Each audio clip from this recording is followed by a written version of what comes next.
Na aula passada, a gente discutiu a fisiopatologia e a apresentação clínica do derrame pleural, né? Então, como que a gente faz o diagnóstico da presença do derrame pleural? A gente viu o quadro clínico, os principais sintomas, a síndrome semiológica do derrame pleural, que é a mais rica, né, a mais fácil da gente identificar no exame físico, é a síndrome de derrame pleural. Eu vou ter o frêmito abolido, mas principalmente na percussão maciçez e na ausculta o murmúrio vesicular abolido, e o diagnóstico que é feito basicamente com a radiografia de tórax e mais recentemente com a participação do ultrassom. Então a gente viu uma série de exames, eu vou chamar a atenção para alguns aqui para a gente recordar, em que a gente tem esse padrão de que é uma opacidade bem homogênea, né, localizada geralmente nas porções inferiores, porque o raio-x é feito de pé, então o paciente, o derrame pleural livre, ele escorre para as porções inferiores, e o limite superior forma uma parábola, né? Aqui um derrame pleural maciço, faz diagnóstico diferencial com a telectasia completa do hemitórax, só que a telectasia geralmente puxa o mediastino em direção à imagem de opacidade, e o derrame pleural empurra o mediastino, como está acontecendo aqui. E eu chamo a atenção nessa radiografia que, além do derrame pleural maciço à direita, a gente tem um velamento do seio costofrênico à esquerda. Então a gente pode suspeitar aqui de que tem um pequeno derrame pleural, vejo que inclusive forma aquela parábola, então um pequeno derrame pleural à esquerda também. E três apresentações particulares de imagem do derrame pleural. Então, às vezes, caprichosamente, ele fica entre a pleura sobre o diafragma e o próprio diafragma, então, o derrame infrapulmonar, que ele aparece como uma elevação da cúpula diafragmática daquele lado. Então, quando eu vejo a elevação da cúpula diafragmática, isso pode ser paralisia do nervo frênico, levando a paralisia diafragmática. Isso pode ser uma hepatomegalia, levando um abscesso, elevando a cúpula, a imagem, ou então esse derrame infrapulmonar. E geralmente é o ultrassom, né, que vai caracterizar qual dessas três hipóteses é a que está presente. Aqui, de novo, né, uma elevação da cúpula diafragmática de lado direito, com essas hipóteses diagnósticas.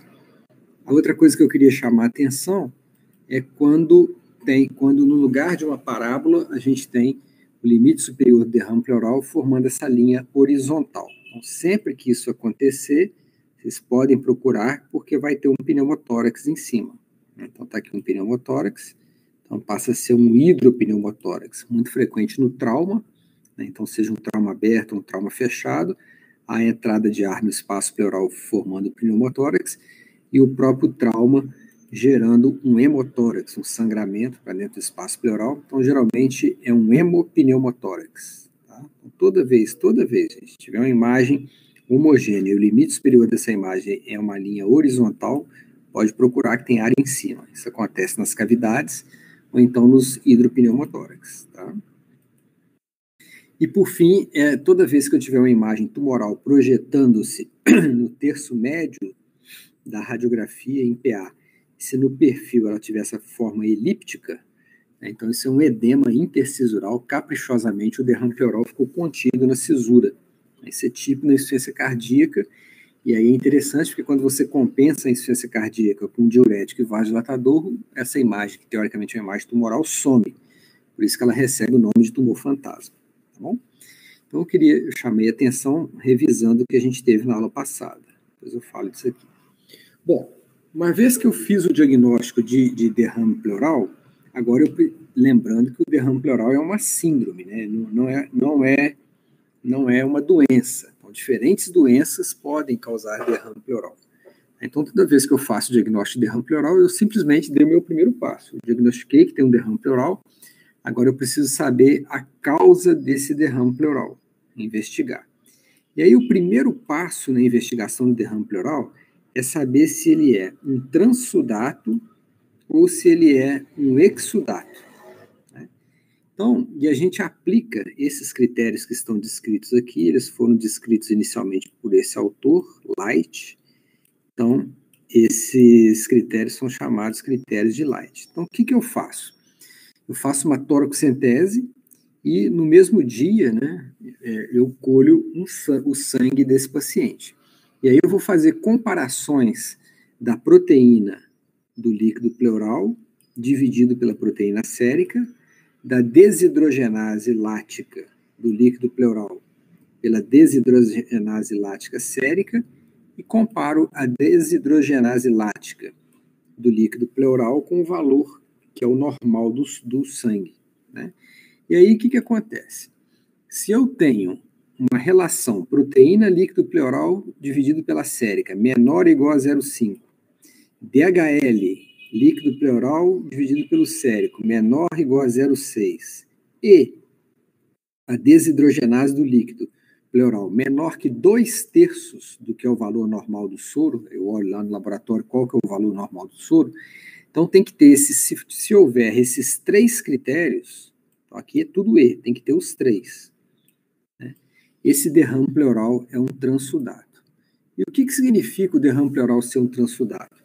Significa que não há uma doença pleural propriamente dita e nem há uma doença pulmonar subjacente causando aquele derrame pleural. O que existe é ou um aumento de pressão hidrostática ou uma diminuição da pressão oncótica, fazendo então, aumento da pressão hidrostática ou diminuição da pressão oncótica, fazendo com que o líquido extravase para dentro do espaço pleural.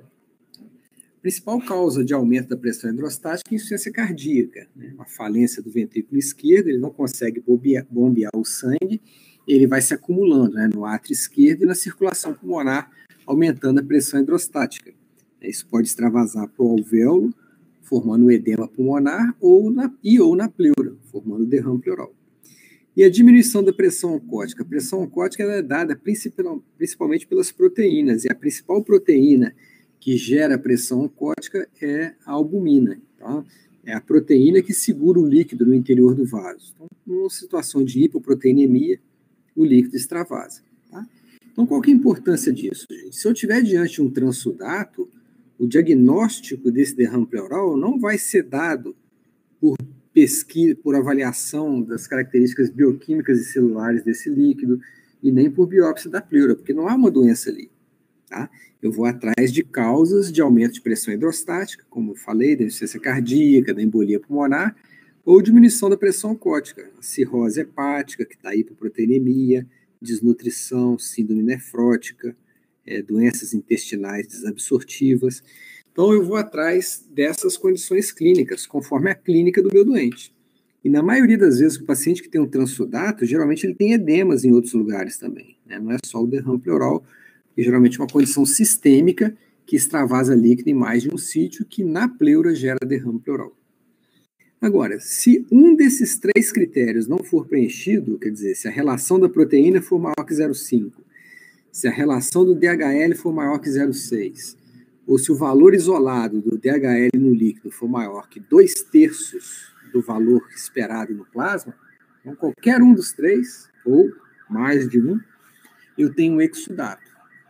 E aí, qual que é o significado? Quando eu tenho um exsudato, tá, existe um processo local, que pode ser um processo inflamatório, pode ser um processo infeccioso, pode ser um processo neoplásico, que está alterando a permeabilidade dos vasos da pleura ou a capacidade linfática de reabsorver e acumulando líquido pleural. E aqui sim, o diagnóstico dos exsudatos, eles vão ser feitos com base na análise do líquido e biópsia da pleura. Tá? Então, o primeiro dado, né, na investigação do derrame pleural, é fundamental que vocês saibam isso, é saber, eu estou diante de um transsudato ou de um exsudato.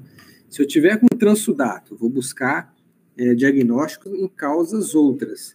Se for um exsudato, eu vou complementar a análise do líquido pleural, frequentemente eu vou ter que biopsiar a pleura para saber o que está acontecendo aí. Tá? Alguma dúvida, gente?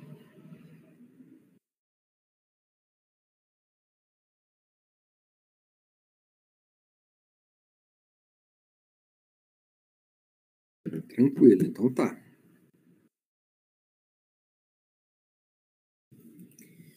Então estão aqui as causas do transsudato. Não há uma doença primária da pleura. O que existe é aumento da pressão hidrostática ou redução da pressão ocótica. Principal causa, insuficiência cardíaca, síndrome nefrótica, embolia pulmonar, hipoproteinemia de diferentes etiologias, por exemplo, insuficiência hepática, desnutrição, perda por doença intestinal. E uma causa muito comum de transsudato é a diálise peritoneal.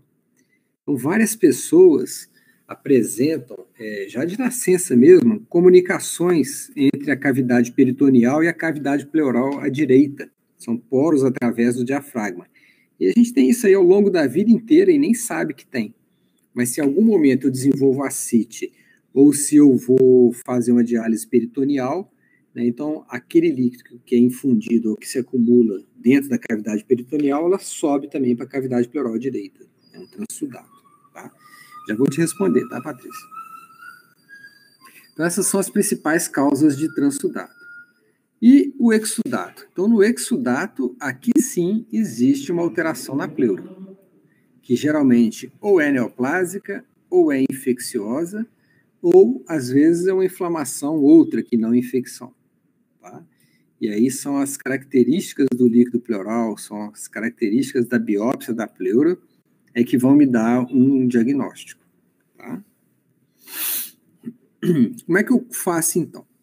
Então, quando eu tenho um derrame pleural, eu faço aquela toracocentese, com o primeiro objetivo de saber se é um transsudato ou um exsudato, mas eu já aproveito e faço uma avaliação do tipo de célula que está ali no espaço pleural, alguns marcadores de bioquímica, de microbiologia, e se eu tiver suspeitas específicas, alguns testes específicos que eu vou comentar.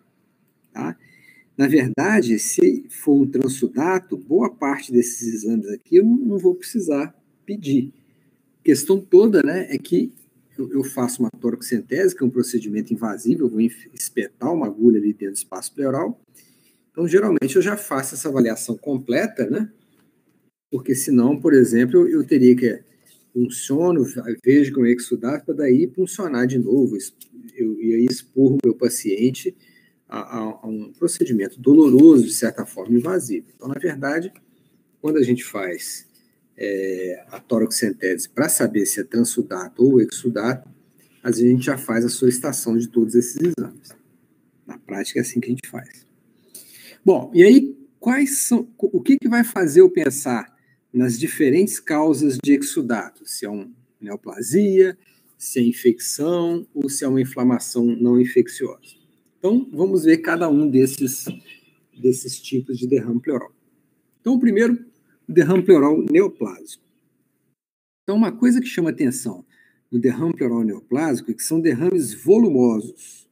Então, se a gente voltar lá nas radiografias de tórax, eu vou mostrar aqui para vocês, geralmente o derrame pleural neoplásico são esses, assim, por exemplo, ó, com esse grau de extensão de acometimento, pegando todo o hemitórax, ou pelo menos mais da metade do hemitórax. Então, esses grandes derrames pleurais são tipicamente neoplásicos. Claro que não é uma coisa absoluta, né? Medicina a gente sabe das dificuldades, mas tirando o trauma, grandes derrames pleurais que pegam mais de 2/3 de um hemitórax, muito provavelmente são neoplásicos, tá?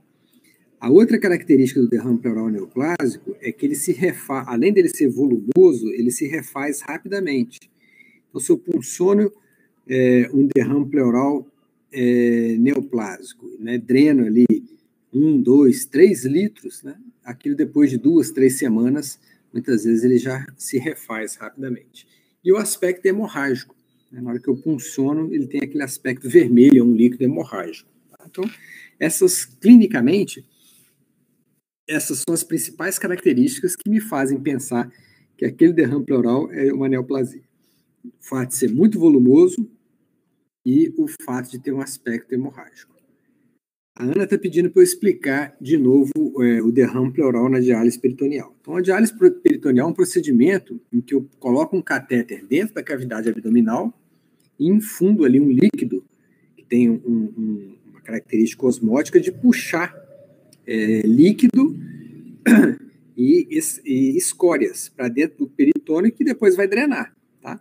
Só que alguns pacientes, eles têm comunicação da cavidade peritoneal com a cavidade pleural. Então, na hora que eu coloco esse líquido dialítico dentro do peritônio, muitas vezes parte desse líquido vai lá para a cavidade pleural. Então, o paciente passa a ter derrame pleural a partir do momento que ele começa a fazer diálise peritoneal. Tá bom, Ana? Por nada.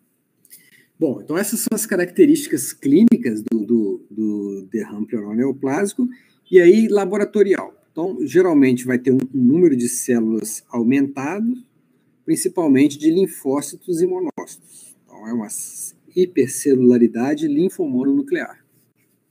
Os níveis de DHL elevados, né, é um exudato, e nas fases avançadas desse derrame começa a ter pH baixo, glicose baixa e amilase alta. Só que todas essas três características, elas não são específicas, né? Elas são sugestivas de que o derrame é neoplásico.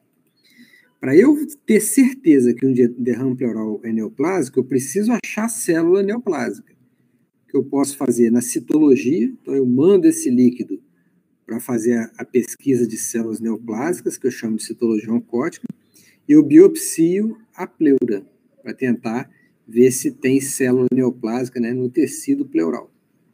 Além disso, gente, quando eu falo em derrame pleural neoplásico, na imensa maioria das vezes, são metástases pleurais de um tumor à distância. O mesotelioma pleural, que é o tumor primário da pleura, ele é muito raro, mas muito raro mesmo, né? Então, na maior parte das vezes que eu tenho um derrame pleural neoplásico, ele é metastático. Então, paralelamente à investigação do derrame pleural, eu vou investigar neoplasia nesse paciente, né, que geralmente são estágios avançados de neoplasia, visto que o derrame é metastático. Tá? E as duas principais neoplasias que dão derrame pleural são o próprio câncer de pulmão e, em mulheres, o câncer de mama. Então, eu começo a pesquisar por aí. Mas qualquer órgão pode dar derrame pleural neoplásico. Tá? Então, o tumor primário de pleura é muito raro, que é o mesotelioma. Então, o mais comum é um derrame pleural neoplásico ele ser metastático. E aqui estão os principais tumores: pulmão, mama e linfoma. Depois outros. Certo? Quando eu falo em derrame pleural neoplásico, certamente é uma doença avançada. Então, eu vou tentar, o oncologista vai fazer lá a sua quimio, radioterapia, bloqueio hormonal, ou seja, existe ali uma neoplasia que vai ter o seu tratamento. O controle do derrame, então, nunca vai ser curativo. Então, o que eu posso fazer são aquele derrame muito volumoso, se o paciente tiver com sintomas, principalmente se ele tiver com dispneia, eu posso fazer punções toracocentese para esvaziar aquele derrame pleural e a pessoa parar de ter falta de ar. Só que, conforme eu falei, são derrames que se refazem rapidamente. Então, às vezes, eu começo a ter que fazer todo mês uma toracocentese de alívio, às vezes até mais de uma vez por mês.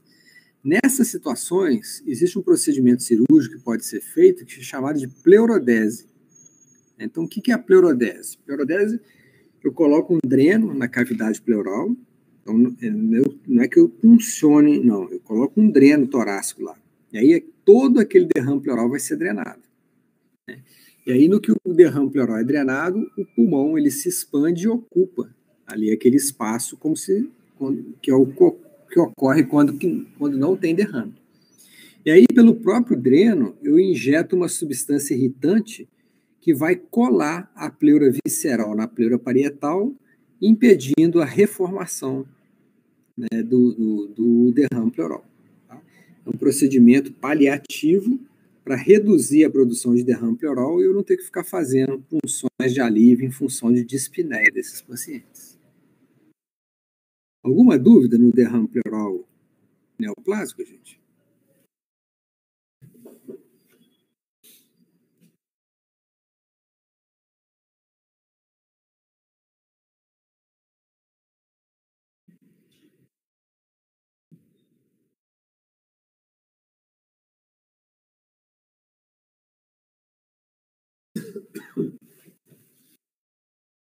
Bom, então, Esse é o neoplasma. Agora vamos para o derrame pleural infeccioso.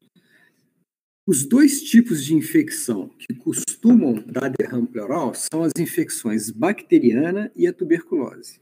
Tá? Então, não é frequente derrame pleural por fungo, não é impossível, mas é raro, e não é frequente derrame pleural por vírus. Se vocês estiverem tendo a oportunidade de acompanhar pacientes com Covid, né, não é comum eles terem derrame pleural. Tá? Então, as infecções que mais frequentemente dão derrame pleural são as infecções bacterianas ou a tuberculose. Na infecção bacteriana, eu tenho dois estágios de derrame pleural. Eu tenho o que a gente chama de derrame pleural parapneumônico e o derrame pleural empiema. É que muitas vezes é evolutivo. O derrame pleural parapneumônico ele pode evoluir para o empiema. Então, qual que é a diferença dos dois derrames? No derrame parapneumônico, não há uma infecção na pleura, que existe uma pneumonia, ou seja, a infecção está lá no pulmão, no espaço alveolar. E a presença daquela infecção promove uma inflamação, altera a permeabilidade dos capilares e aí exuda líquido para dentro do espaço pleural. Bom? Então, o derrame parapneumônico ele é estéril. Então, as características dele, ele é amarelado, ele é turvo, ele tem celularidade aumentada com predomínio de neutrófilos, mas ele não tem micro-organismos. Então, na hora que eu faço o GRAM, né, a pesquisa de bactérias, vem negativo, e quando eu faço a cultura daquele líquido pleural, a cultura também é negativa. Tá? Bom, do outro lado, eu tenho o empiema. O termo empiema, gente, ele sempre representa a presença de pus numa cavidade pré-formada. Quando eu tenho uma coleção de pus num tecido, eu chamo de abscesso. Então, por exemplo, eu tenho um abscesso no músculo, eu tenho um abscesso no tecido celular subcutâneo, eu tenho um abscesso no pulmão, eu tenho um abscesso cerebral. Agora, na vesícula, a vesícula biliar, por exemplo, é uma cavidade. Então, se acumular pus dentro da vesícula, eu chamo de empiema de vesícula. Se acumular pus dentro da pleura, eu chamo de empiema pleural. Dentro do pericárdio, é empiema pericárdico. Tá? Então, esse é o conceito anatomopatológico. Então, o empiema se eu tenho aquele quadro pulmonar, aquela inflamação, alterando a permeabilidade, gerando derrame parapneumônico, se aquilo ficar ali muito tempo sem resolução da pneumonia, em algum momento pode haver invasão desse derrame por bactéria. E aí ele passa a ser um empiema, porque passa a ser um quadro infeccioso ativo. Então o aspecto é purulento, a celularidade aumenta ainda mais com predomínio de neutrófilo, vai ter bactéria no GRAM, e às vezes na cultura positiva. A DHL vai aumentando cada vez mais e valores muito, muito baixos de glicose e pH. Por quê? A presença de bactéria no líquido pleural consome glicose pelo metabolismo bacteriano e como subprodutos são produzidos ácidos, e aí o pH fica baixo. Agora veja que isso aqui é um processo que evolui do parapneumônico para o empiema. Certo? Então, às vezes, no momento que eu faço a toracocentese, eu posso ter dúvida. O paciente pode apresentar algumas características de parapneumônico, ou de empiema, mas eu não vejo a bactéria. Então, toda vez que eu tenho dúvida, né, eu tenho que avaliar a clínica. Se o paciente estiver mantendo febre, se o paciente estiver piorando o leucograma, piorando o estado geral, se o derrame estiver aumentando, isso são características clínicas que sugerem que seja um empiema. E se eu tiver dúvida, né, eu posso repetir a punção 2 dias depois para ver se aquilo que eu estava na dúvida se definiu melhor para um lado ou para o outro. Por que eu estou falando isso tudo? Por que é importante eu separar o derrame parapneumônico do empiema?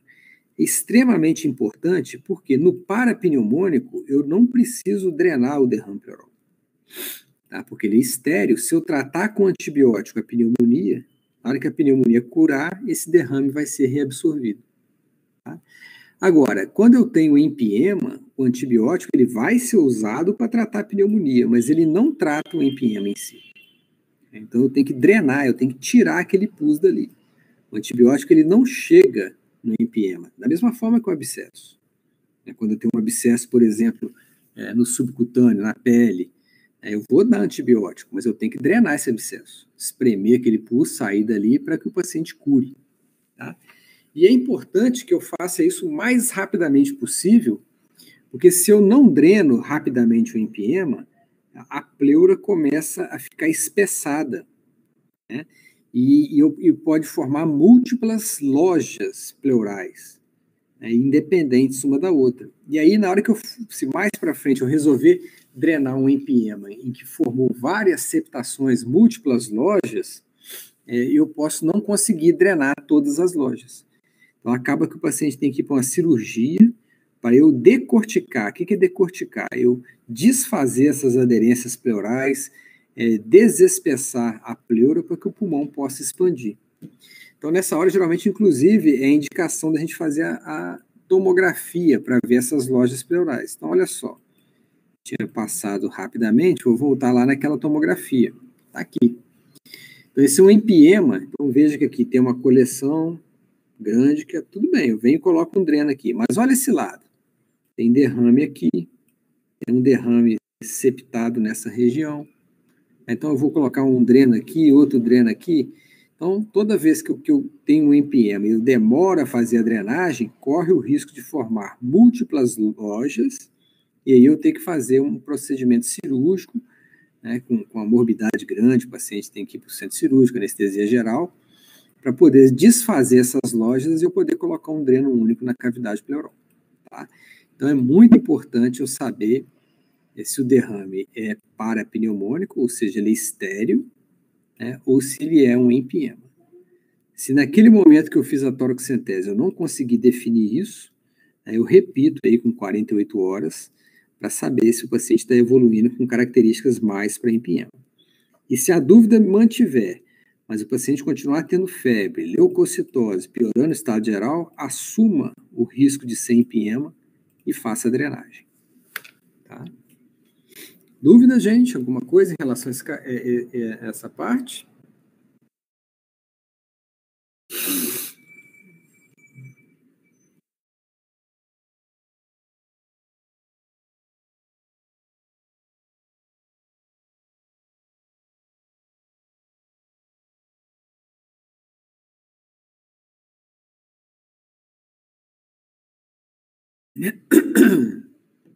Vamos lá.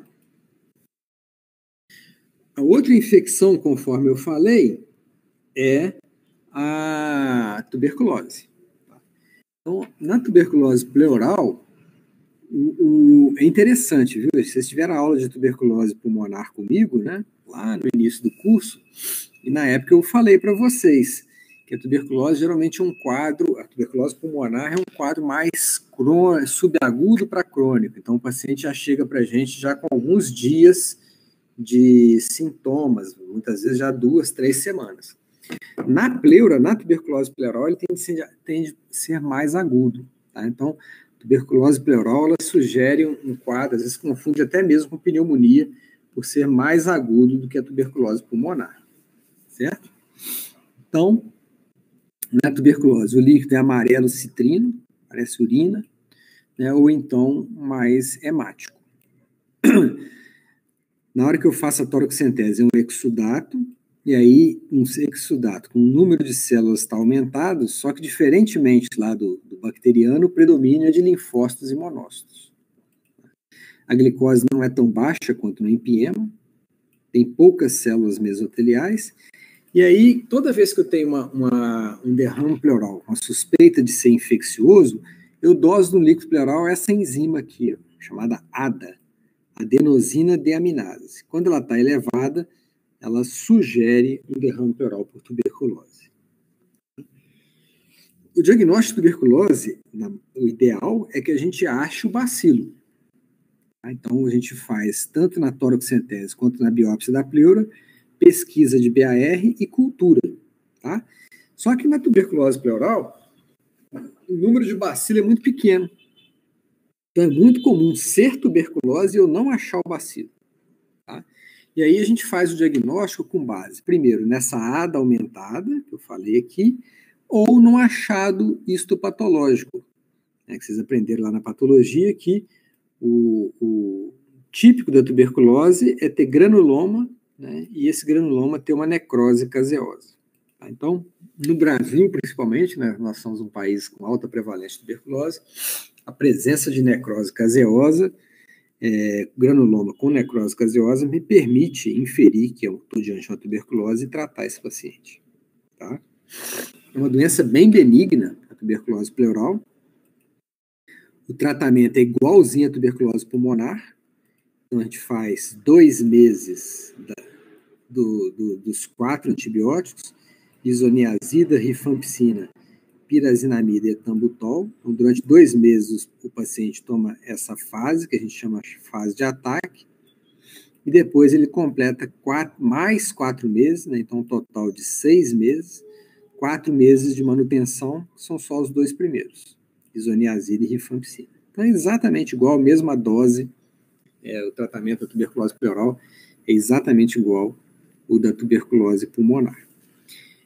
A tuberculose pleural não precisa drenar, então não precisa colocar um dreno. Se o derrame for muito volumoso, o paciente estiver tendo muita dor, estiver com falta de ar, você pode fazer com agulha um esvaziamento daquele derrame, tá? Mas não há necessidade de colocar dreno, como a gente tem que fazer no NPM. Tá?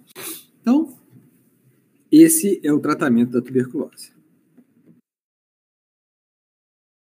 Outras doenças podem já gerar um exudato inflamatório, então quer dizer, não é nem neoplasia nem infecção, é uma inflamação. Tá? As principais causas de inflamação na pleura são essas que estão aqui. Então, a inflamação ela pode ser autoimune, como nas colagenoses, principalmente lúpus e artrite reumatoide. Tá? É interessante que na maioria das vezes, o derrame pleural é uma apresentação mais tardia dessas doenças.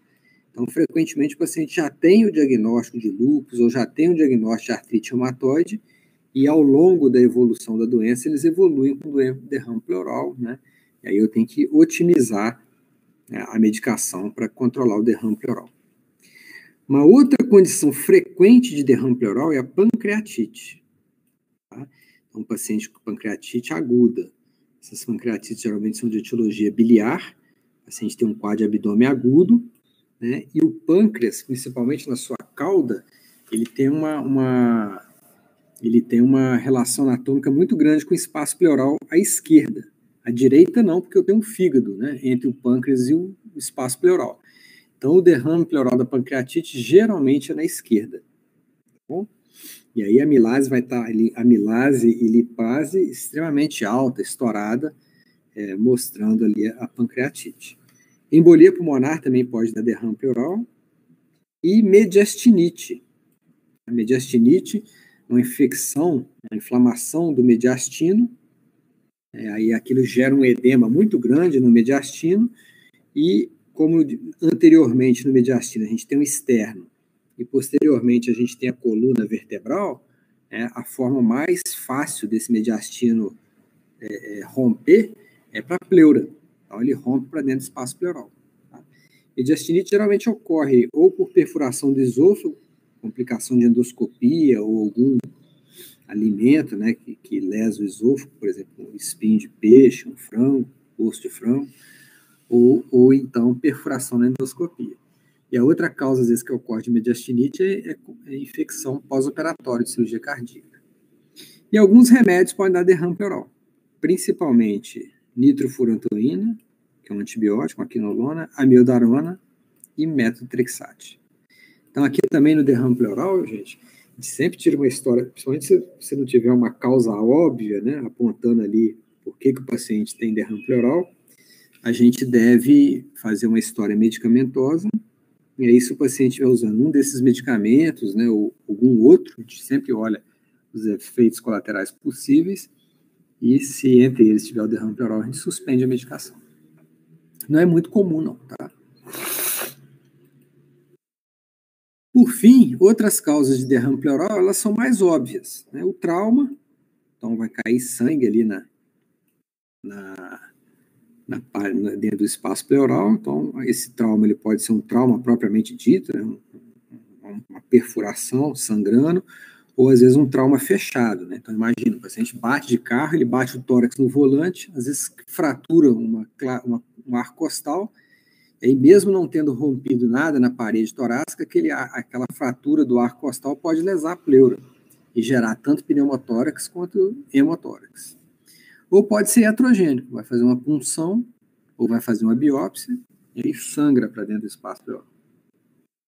Quilotórax é a presença de linfa dentro do espaço pleural. Toda vez que eu tiver um quilotórax, então na hora que eu fizer a toracocentese, vai sair um líquido leitoso, igual leite, que é a linfa. E aí, quando isso acontecer, a gente pede para dosar colesterol, triglicérides, vai estar estourado. Aí você fechou o diagnóstico que tem um quilotórax. Tá? Então, o quilotórax ou é traumático, ou então houve a ruptura de linfonodos para dentro do espaço pleural. Isso ocorre em linfoma ou em micose. Tá?